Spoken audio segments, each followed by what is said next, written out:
Então, bom dia para todos, coisa boa. A gente está aqui essa manhã, mais uma manhã, né? Maravilhosa na presença do Senhor. Bem, eu gostaria de aproveitar esse momento para pensar juntamente com vocês. Como é que está o seu coração? Como está o seu coração? Como Ih, está, professor, o né? meu tá batendo. Oi, Ju. Ih, professor, o meu tá batendo. Tá batendo? Isso é bom, né? Você está viva. Isso é coisa boa. Mas quando a Bíblia diz para guardar o nosso coração, ele pede para a gente guardar os nossos sentimentos, as coisas ruins que estão acontecendo aí no mundo de hoje. Qual briga a gente deve comprar, qual coisa a gente deve viver. E eu quero deixar essa palavra essa manhã para vocês. Eu já acordei pensando nessa palavra, como está o meu coração? E na verdade, eu, eu paro para pensar que o que nós deixamos ou não deixamos entrar no nosso coração é responsabilidade nossa, entende? E muitas vezes as pessoas nos magoam porque nós deixamos que ela nos magoe. Hoje pela manhã, enquanto fazia devocional sobre esse versículo especificamente, eu dizia o seguinte, que quando a gente quer emagrecer, ou engordar até, nós nos planejamos para uma dieta e também nos planejamos para uma atividade física. E isso muda totalmente todo o nosso corpo, né? Ou ganhando massa muscular ou perdendo peso. Porque nós fizemos um objetivo e nós estamos correndo atrás desse objetivo. E por que nós não somos assim em relação à nossa mente? O que as pessoas nos dizem? Por que as pessoas nos dizem e nos magoam tanto? Será que é porque eu tenho minha mente um pouco treinada? Falo, nossa, alguém diz, fico todo condoída, né? Todo dolorida, porque fulano disse isso para mim, e você não fortalece sua mente, peraí, disse? Talvez ela esteja com algum problema, talvez ela esteja com alguma luta. Ela não tem direito de fazer isso, não. Mas eu também não tenho direito de deixar isso entrar no meu coração e isso mudar a minha vida, a minha história. Se alguém diz que eu sou incapaz, que eu sou burra, eu digo, eu sou mesmo. Não, não sou não. A minha capacidade vem do Senhor. É interessante, sabe? Como a gente troca a nossa maneira de comer, por exemplo, nós estamos falando de dieta aqui, e aí, por exemplo, a gente vira assim e fala assim, olha, a médica fala para você, você tem que fazer uma dieta. Então, tá, então eu vou tirar a fritura. Então, beleza. Depois você vai tirar o pão de farinha branca, colocar um pão integral, tá ok? Tá. E você vai mudando hábitos alimentares na sua vida. E o ideal é isso, né, gente? Não é nem fazer dieta, não. É mudar hábitos alimentares. E aí você vai mudando esses hábitos e você vai vendo gradativamente que você vai perdendo peso. Ou você vai mudando esses hábitos alimentares, você vai ganhando peso. No caso de quem quer ganhar uma massa muscular. Por que nós não fazemos isso em relação à nossa mente? Peraí, alguém diz alguma coisa? Pera, não, não é assim não. E muitas vezes o nosso pior inimigo somos nós mesmos. Ou os nossos piores inimigos somos nós mesmos. Nós dizemos assim, nossa, é tão burro, fulano. Nossa, é burro demais. E você acredita no que você está dizendo para você. Então eu quero deixar essa mensagem para você essa manhã. Guarda o teu coração. Porque dele procede a saída de vida. Sabe? Ou morte. Né? Você para pensar. Essa semana eu estava assistindo um documentário sobre comida de rua no Netflix. E uma mulher da Coreia do Sul me chamou muita atenção. Ela dizia que na Coreia tem um ditado: se você caiu 7 vezes, levante 8. E essa deveria ser a nossa perspectiva de vida, né? A gente deveria pensar, olha, eu caí, machuquei, ou me machucaram, deixa eu levantar, deixa eu seguir em frente. E é o que nós estamos fazendo, né? Nós somos brasileiros e não desistimos nunca. E nós somos brasileiros, nós nos adaptamos. Desde dia 17, 18 de março, nós estamos aí adaptamos a aula online, adaptamos em ficar mais em casa, e a gente está doido para ir para o shopping, né? Porque os shoppings já abriram, e a gente está doido para fazer um monte de coisa. No entanto, a gente se adaptou. Alguns melhores do que os outros. Isso é fato. Porque também nós temos histórias tristes de pessoas que não guardaram seus corações. Levando em consideração que nesses cento e poucos dias, né, o suicídio aumentou 37% no Brasil. Isso é sério. Tem gente doente, tem gente ficando doente, a gente precisa cuidar, né, dessas pessoas também e cuidar do nosso coração. Isso é uma coisa que me chama atenção hoje no mundo. E se fala de Covid, se fala dessas coisas todas que estão acontecendo hoje, gritando, mas não se fala de vidas que nós temos perdidas porque elas não estão emocionalmente bem.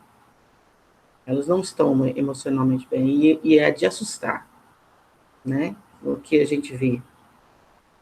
E quando a pessoa não guarda seu coração, uma amiga me mandou, semana passada, um enfermeiro do Hospital das Clínicas que suicidou. E eu estou comentando isso com vocês porque tem tudo a ver com guardar o nosso coração. E ela me mandou e disse assim, Adriana, ele não aguentou o fato de a mãe dele ter morrido de Covid. E ele então suicidou. Esse foi o detalhe que ela colocou. E eu disse, Karine, não foi nada disso. Traça o perfil desse menino comigo. E ela disse, o que foi? Primeiro, ele trabalhava no Hospital das Clínicas. Certo? Ela, certo. Ele é enfermeiro, ele era enfermeiro lá. Certo? Certo. Quem levou essa doença para dentro de casa? Ele. Logo, ele se sentiu culpado. Não é porque ele não aguentou a dor da perda, é porque ele se sentiu culpado de ter levado isso para dentro da casa dele, para a mãe dele. Essa é a leitura que eu faço. Eu posso estar errado, mas essa é a leitura que eu faço. O maior inimigo do homem é a culpa.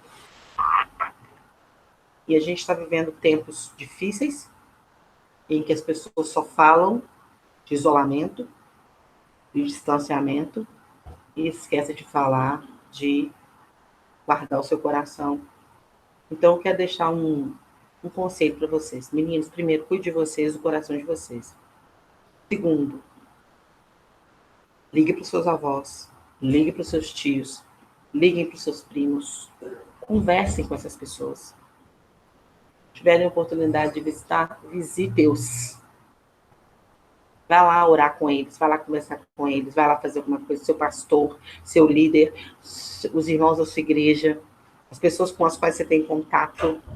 Converse com essas pessoas, ligue para ela. Ela está precisando, né, de apoio, ela está precisando de carinho, ela está precisando de um olhar, ela está precisando dizer assim, olha, isso vai passar. E sabe quem pode fazer isso? Eu e você. Que todos vocês tenham um bom dia. E pensem nisso. Guardem o seu coração. Todas as vezes que vier um pensamento ruim, coloque outra coisa boa no lugar. Faça um treinamento na sua mente. Fala, não. Isso não é verdade, isso não é verdade. Isso não é verdade. Cala a boca, mente. Não é verdade. Eu falei que não é, pronto, acabou. É assim que a gente trata ela, porque às vezes ela não quer obedecer a gente, entendeu? É mais ou menos assim. Não é isso não é verdade. Não é verdade. Caça a boca. Puxa a vida. Ó, sua vida sou eu, mas ó. Parou de pensar nisso. Isso não é verdade. Isso você, né, lutando contra você. Aí contra os outros é a mesma coisa. Às vezes alguém diz pra você alguma coisa que você não gosta de ouvir, você diz, caça a boca, cuide da vida, entendeu? Eu sou mineira, eu falo caça a boca, cuide da vida. O apóstolo Paulo diria, cuida de si e da doutrina. Então, cada um no seu quadrado, tá? Eu não sou assim, eu sou o que a Bíblia diz que eu sou. Deus abençoe vocês, que vocês tenham um dia joia. Eu senti no meu coração, desejo compartilhar isso com vocês. E que, em nome de Jesus, vocês possam cuidar da sua mente, do seu coração, tá? Eu não sei para quem essa palavra, para são todos vocês, mas eu sei que Deus me mandou falar para alguém. Então, deixe Deus falar com você, tá bom? Cuide dos seus. Queridos, é a Júlia que vai apresentar hoje, né, Júlia? Sou? Ué, Júlia, sei lá, ué. Você, ué. Também não sei, Você acho que que não. perguntou, quem pergunta que é. Você perguntou ontem, então quem pergunta que. Já viu que quem pergunta que é? Verdade. É o Augusto, Mas, né? é. Ah. Não, é sempre assim. A gente é pequeno, a gente fala assim, ó, quem perguntou é que fez, hein? É, verdade. Ô, Augusto, tudo bem, meu querido? Ah, tá. Pega o fone lá, então, e vamos conversar um pouquinho aí sobre o seu Alô, autor. Quem tá falando comigo? Augusto? Augusto. Agora você tem que falar um pouquinho mais alto. Ô, Augusto, foi Oi. tua mãe que eu encontrei na farmácia? Acho que foi, que ela até falou. Ah, falou, Encontrei né? a professora Assim, de português você que é sul. professora do Augusto? Falei, fazer o quê, né? A gente não pode escolher os alunos da gente. Foi isso que eu Ela falei. encontrou. Eu falei, sou eu mesma. Só, tudo bem, tá? Aquela coisa. Tem para pagar um remédio para mim. Doido que alguém pagasse meu remédio. Então, beleza, Augusto. Gracinhas à parte. Pode compartilhar a tela aí com a Vou gente. compartilhar aqui. Então. Aí.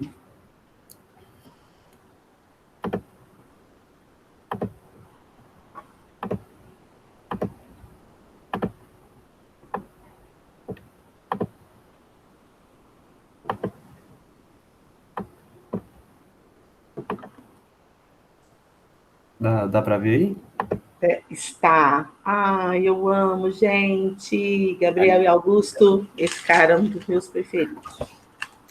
Nosso escritor que a gente pegou é o Ariano Suassuna, né? Esse aqui, esse idoso charmoso aqui, ó. O Ariano Suassuna. E aí o Gabriel que vai começar a falar. Só que eu não sei se ele tá com fone. Eu vou colocar o meu fone também, porque está muito baixo para mim aqui. Ok. Então, eu vou colocar meu fone para ouvir todo mundo.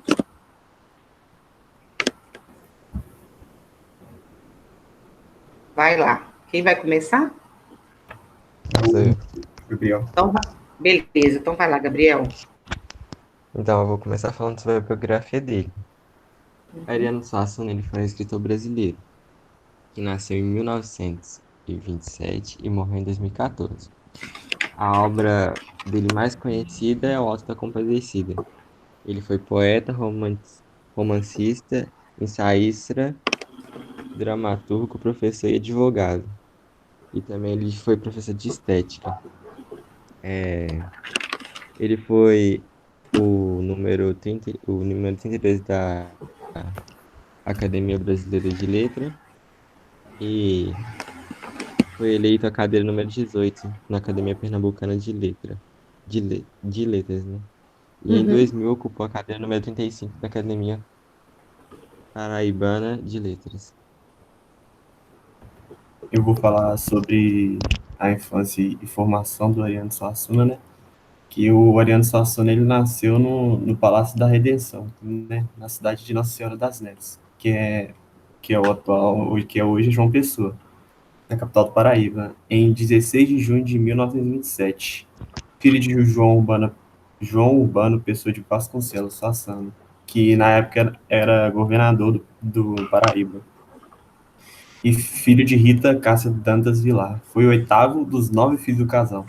Passou os primeiros anos de sua infância na fazenda Acarruã, no município de Souza, no sertão do estado. Aí, em 1946, ele ingressou na Faculdade de Direito lá no Recife, né, onde fundou o Teatro Estudante de Pernambuco, junto com Hermílio Borba Filho, entre outros. Em 1947, escreve sua primeira peça, né, Uma Mulher Vestida de Sol. No ano seguinte, escreve Cantam as Harpas de Sião. E em 1950, conclui o curso de Direito, né? E ele sempre gostava de dedicou, né, sobre o direito e a literatura, né, as peças, né? Que legal, não tinha visto essa foto do Ariano Dele Suassuna, novo, novinho, né? novinho. Gracinha. É que a gente procurou na infância, tipo, dele mais novinho não tinha não, só Não tinha. tinha, só tinha essa aí, ele mais E, jovem. Júlia, o que você achou do Ariano Suassuna novinho? Eu achei bonito, ué. Ah, Júlia. Pois é, vai lá então. Como eu havia Pega. dito, o Ariano Suassuna, ele foi professor de estética, né? Ele passou a dar Aham. aulas na Universidade Federal de Pernambuco e abandonou a advocacia. Em 1957, casa-se com Zélia de Andrade Lima, com quem teve 5 filhos. Permanece como professor até 1994, quando se aposenta. Porém, em 2008, volta a dar aulas na Universidade Federal, no curso de letras, ministrando a cadeira de estética. Nossa, que privilégio, né, dos alunos da Federal de Pernambuco ter Ariano Né? Suassuna como Sim. seu professor. De estética. E, na verdade, tem a ver, o estética seria assim, de estética textual, né, de como escrever um bom texto, né? É. Essa que é a... Aí tem ele em 1970, né, que o Ariano Suassuna cria e dirige o movimento armorial. Isso é uma das curiosidades do Ariano Suassuna, que ele criou o movimento armorial, com o objetivo de realizar uma arte brasileira erudita a partir das raízes populares. Mais do que um movimento, o armorial buscava ser um preceito estético, que partia das ideias de que é preciso criar a partir de elementos realmente originais da cultura popular do país, como os folhetos de cordel, os catadores, as festas populares, entre outros aspectos. Aí, Romance da Pedra, do Reino. O Romance da Pedra do Reino foi publicado em 1971 e eu acho que é a obra dele com mais páginas, que é 700 páginas, né? Ele demorou 10 anos para ficar concluído. E eu tinha pesquisado lá nas curiosidades e era pro livro ser maior. Só que, tipo, como não ia. As pessoas não. Era poucas pessoas que iam ler mais 700 páginas, ele diminuiu o livro. Uhum. É, aí no relato do personagem, Quaderno utiliza elementos de cordel, da epopeia, do romance de cavalaria, das tradições populares e do mito de Dom Sebastião, para construir uma farsa que transita entre o popular e o erudito, ao mesmo tempo. No ano seguinte, recebe o Prêmio de Ficção Nacional, conferido pelo Ministério de Educação e de Cultura. Muito merecido. Aí, a Academia Brasileira de Letras, né? É o Ariano Nossa, ele novinho também, eu não tinha Suassuna visto essa também. foto. Eu vim com a. Essa é, acho que é a mesma blusa que É ele a foi vesti... premiado. Eu esqueci o nome Não, dele. essa é a vestimenta lá, que quando ele É da Vestimenta. usa. academia, é a vestimenta da Academia. academia, é. Aí tá. Aí o Ariano Suassuna escreveu 15 livros, né? Entre Uhum. romances e poesias, 18 peças de teatro.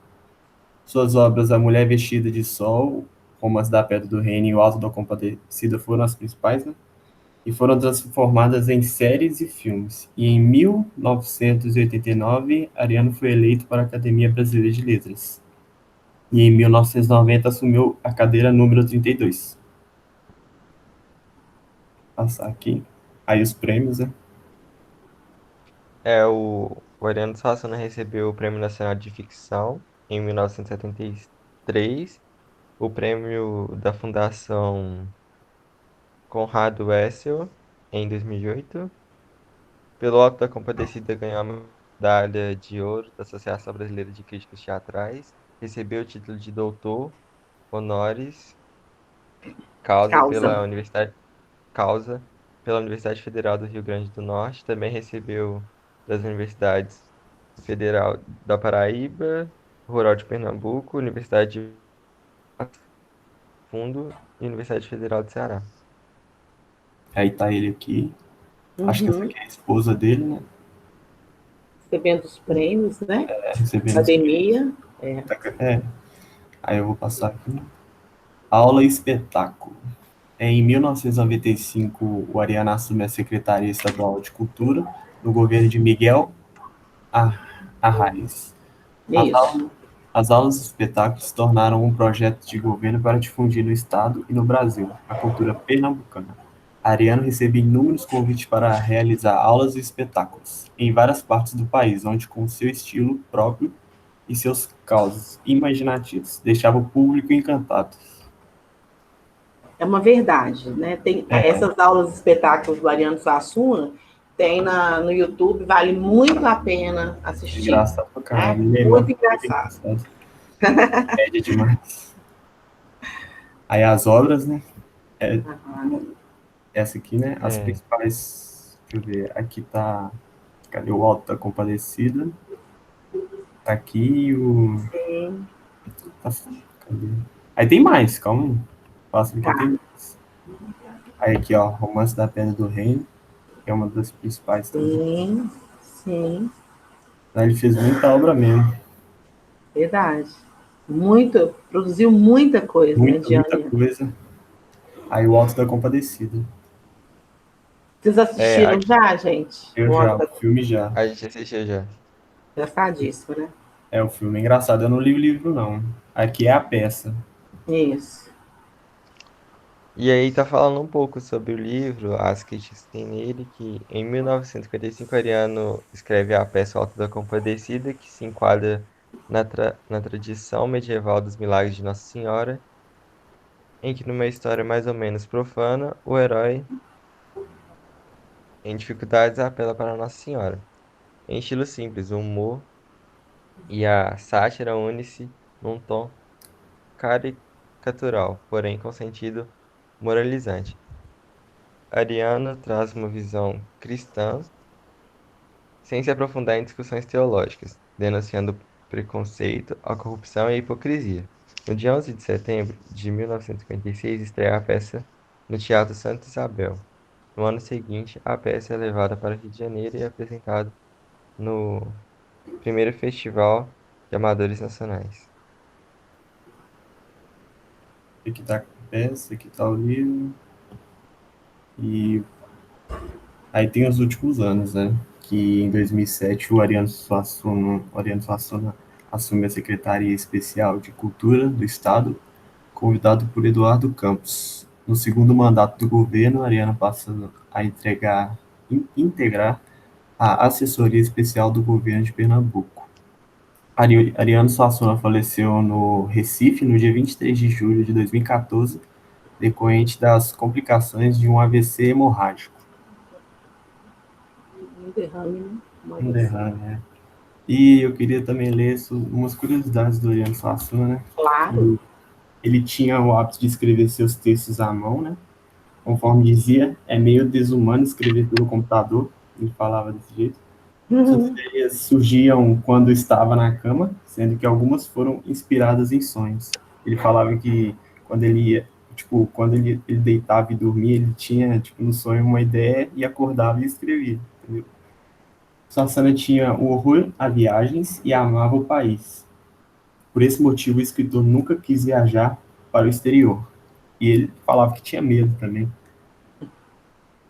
De andar de avião, né? Eu tinha medo de andar de avião. Tinha medo de andar de avião. E é só isso. E ainda a gente precisou. Aqui acaba o slide. Fim das apresentações. E é isso. Ok, obrigada, meninos. Obrigadão. Nada. Beleza. Gente, um ícone, né? Ariano Suassuna é um ícone. É uma pessoa extremamente letrada, né? E é um barato, assim, assistir às aulas e espetáculos dele na internet. É muito bom, muito bom. Então, tem sempre uma história, tem sempre alguma coisa interessante, né? Ele contando do palácio onde ele nasceu, Augusto, ele falando isso, né? Que ele chegou um dia para uma festa no palácio, e eles falaram com ele que ele não poderia entrar porque ele não estava de gravata. E ele falou que ele odiava, né? Usar gravata. Aí ele virou para o guarda e falou: pelo amor de Deus, quando eu entrei aqui quando a primeira vez vim nesse palácio, entrei pelado, e agora vocês estão querendo deixar. Porque ele nasceu dentro do palácio, com uma parteira, né? Que legal. Ele falou assim: olha, a primeira vez que eu entrei nesse palácio, eu nasci, eu Eu tava pelado, agora vocês não estão querendo entrar por causa da gravata? Eu não tô entendendo vocês, não. Ele era extremamente engraçado, né? Várias histórias, o pai como governador também, tem muitas histórias engraçadas. Do Louco, eu adoro do Louco. Eles estavam dando um monte de carrinho de mão para esse hospício lá no Pernambuco, e aí o Louco estava com o carrinho virado ao contrário, né? E alguém chegou perto do Louco e perguntou assim, uai, por que você está com esse carrinho virado ao contrário? Está errado. Ele falou, não, está errado nada. De repente eles colocam as coisas aqui dentro para eu carregar. Eu falei, não. Aí falou, era louco, era não. Então, assim, são muitas histórias legais e vale a pena, né, assistir a defesa da fé dele também. Ele era católico e a defesa da fé dele, ele crê em Deus, assim, é maravilhoso também, numa aula de espetáculo, que ele pega como é que fala? Um pregador de roupa, e fala, nossa, isso aqui é muito simples, é um objeto extremamente simples. Agora, o macaco tem condição de criar um trem desse. Só na cabeça desse cientista que acredita que o homem veio do macaco, né? Então, ele fala da beleza do criador. Então, assim, ele é muito interessante. É um material, assim, para estudo profundo, Ariano Suassuna. Gente, mais alguém? Mais alguém aqui para apresentar? Hoje não, só o Augusto e o Gabriel mesmo. Só? Mais ninguém? Nobody? Professora, você já ouviu falar que ele chamava a morte de Caetana? Não ouvi, não. Que ele falava assim que como o povo sertanejo é machista, só criou a morte feminina. Aí eu, de minha parte, já inventei a contrapartida masculina. Eu acho que a morte aparece como mulher aos homens e como homens às mulheres. Ah, legal. Olha você ver. As cabeças dele. Gente, ele é muito fantástico. Nó, ele é engraçado demais. Muito engraçado. Nós assistimos juntos um trechinho da entrevista dele, não assistimos? Assistiu, você passou no Sim, YouTube. muito engraçado. Então, eu acho que é importante vocês de fato aí assistirem, ok? A gente finaliza por aqui a apresentação. Quem tem que apresentar nas próximas semanas? Deixa eu deixar.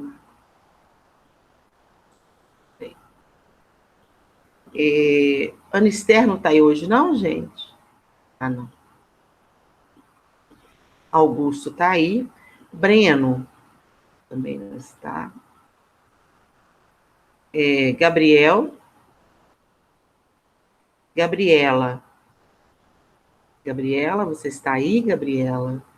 Diga oi para mim, Gabriela. Oi, tudo bem, garota? Igor, Presente.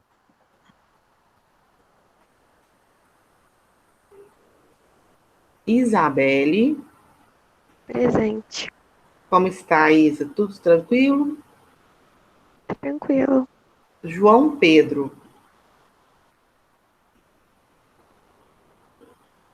Júlia Bauman, Tô aqui. Laurien e Lucas Teixeira. Então, só foi Anistério e o Breno que faltou. Faltaram uns. Ok?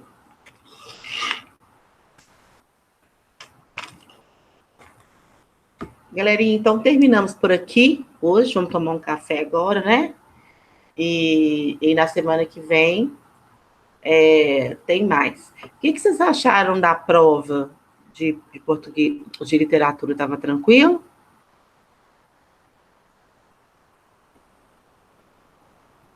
Ninguém, né? Tranquilo. Tava, mas não é. Beleza, então. Então, joia. Então, a gente finaliza por aqui. Até a próxima aula, se Deus quiser. E aí, essa semana eu vou dar algumas instruções em relação... Eu conversei com vocês sobre o debate, gente? Ah, não. Não? Ah, então eu vou fazer isso agora, que ainda me resta alguns tempo aqui, e eu vou fazer isso agora, tá? Que aí nós vamos, eu vou ver, eu vou organizar aqui quem já apresentou e quem não apresentou, essa coisa toda, e a gente vai fazer um debate. Mas eu vou mostrar o texto para vocês. Ótimo que eu achei que eu já tinha apresentado isso aqui para vocês.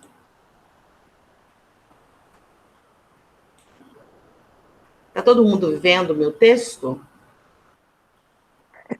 Sim. Joia, então deixa o texto aí.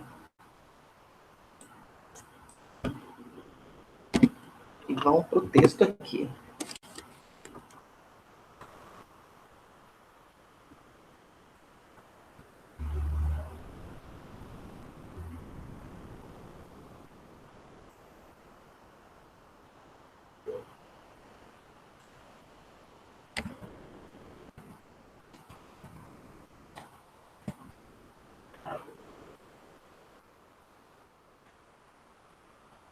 Então, para ler esse texto aqui, tá bom?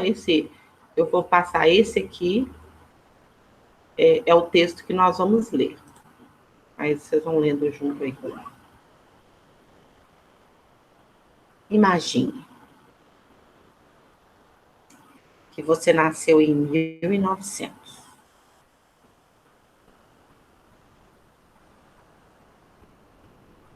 Quando você fez 14 anos, começou a Primeira Guerra Mundial.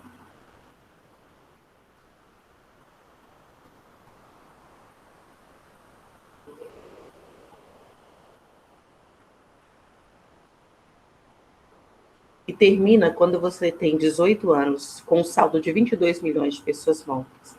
Depois aparece uma pandemia mundial de gripe espanhola, matando 50 milhões de pessoas. Você está vivo e com 20 anos. Com 29 anos, sobrevive à crise econômica mundial de 1929. A Bolsa de Nova York quebra, causando inflação, desemprego e fome.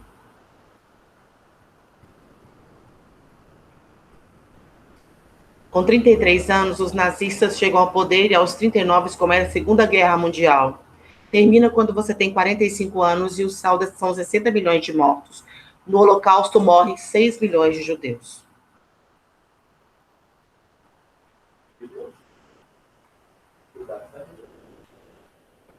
Você agora tem 50 anos e a Guerra da Coreia começa. Com 64 anos começa a Guerra do Vietnã e termina quando você tem 75 anos. Quem nasceu em 1985 pensa que seus avós não fazem ideia de quão difícil a vida é, mas eles sobreviveram às várias catástrofes e guerras e catástrofes. Hoje nos queixamos porque temos que usar máscaras para entrar em supermercados. A gente reclama sem pensar o quanto foi difícil no passado. A humanidade sobreviveu a essas circunstâncias e nunca perdeu a alegria de viver. Vamos agradecer você e eu, estamos vivos. E vamos fazer tudo o que é necessário para ajudar uns aos outros.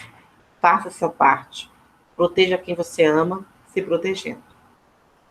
Eu selecionei esse texto especificamente aqui, um trecho dele, tá?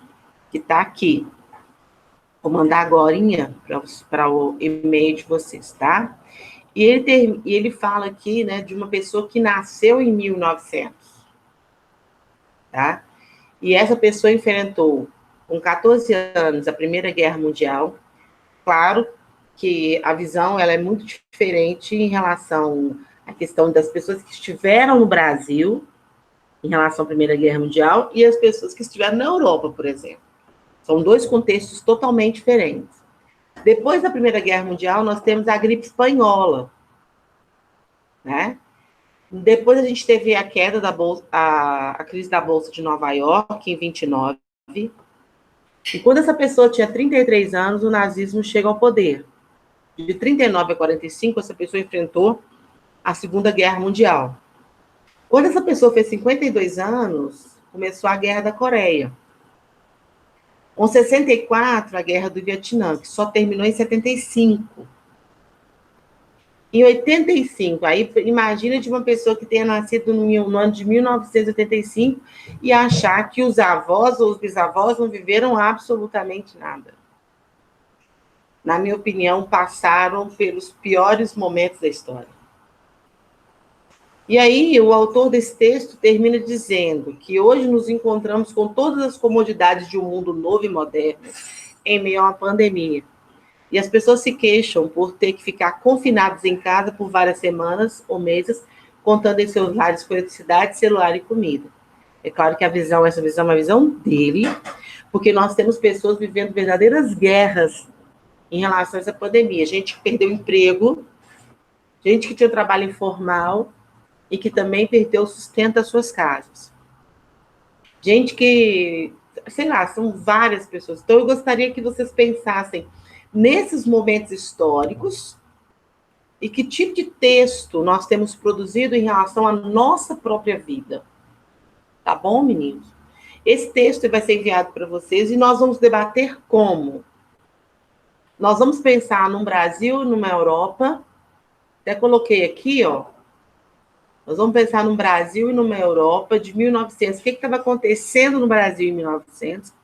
E o que estava acontecendo na Europa, nos Estados Unidos, de repente, em 1900? O que foi? O que ocasionou a Primeira Guerra Mundial? Como trataram a questão da gripe espanhola? E a gente vai descobrir, né, que ela chamava gripe espanhola, né, e que na Espanha eles chamavam de gripe francesa, né? E aí nós temos essa gripe espanhola que dizimou 50 milhões de pessoas no mundo. Nós temos o crash da Bolsa de Nova York, que causou inflação, desemprego e fome. Como é que foi no Brasil isso? Como é que foi nos Estados Unidos isso? Como é que foi na Europa isso? Um momento de maior terror da atualidade, quando o nazismo chega ao poder. E de 39 a 45, quantas pessoas morreram? E nós estamos precisando desconstruir um pouco essa história aí, tá, gente? Principalmente segundo ano, porque a gente teve uma história, 30 anos de história contada pela esquerda, né? E aí a gente precisa buscar a fundo como que era essa questão política, econômica e social, de fato, né? Quem que era esse nazista, esse país, esses partidos nazistas? E aí nós tivemos, depois, as guerras da Coreia, do Vietnã, e, por fim, esse questionamento de achar assim, que o que nós estamos vivendo hoje é terrível. Por isso eu digo, guarde o seu coração. Porque não é fácil. Não estou falando para você que é fácil o que nós estamos vivendo agora. Não é. Mas também não estou... A gente precisa mudar a nossa mente para pensar, existem coisas piores. E nós, de certa forma, nós estamos numa classe privilegiada. Se a gente parar para pensar, nós somos de uma classe privilegiada. Uma classe que está tendo aula, uma classe que tem sua casa para morar, uma classe que tem comida para comer. Então, isso tudo faz muita diferença para nós. E aí, a gente vai... eu vou pedir para duas pessoas que não apresentaram, né, duas duplas que não apresentaram, que a gente finalize as apresentações na próxima semana, para a gente já começar com a matéria nova e também com uma parte do debate. Nós não vamos ocupar a aula toda com debate, porque eu preciso seguir, né, com a matéria também. Mas eu gostaria que na semana que vem, quem é que está faltando apresentar? Me fala aqui para eu anotar. Eu, né, que é meu trio, eu, a Laurinha e o JP. E eu não sei o resto. Tem mais alguém, além da Júlia, da Laura e do JP? Porque eu estou sem meu caderno aqui. O Breno, mas o Breno está com quem? Ah, tá, Gabriela e Breno, tá. Então tá faltando. Então, semana que vem, viu, Gabi? Júlia também, tá bom? Vamos fazer esses dois na semana que vem, porque a gente já finaliza com essa com essas apresentações, porque eu preciso seguir a matéria, porque vocês vão fazer a próxima prova e também esse debate. Deus abençoe vocês, delícia estar aqui com vocês, gostaria de estar pessoalmente, mas, né, isso tudo vai passar e, se Deus quiser, vai dar tudo certo. Vamos parar, né? E ano que vem, será que é ano que vem? Ano que vem nós estamos de volta.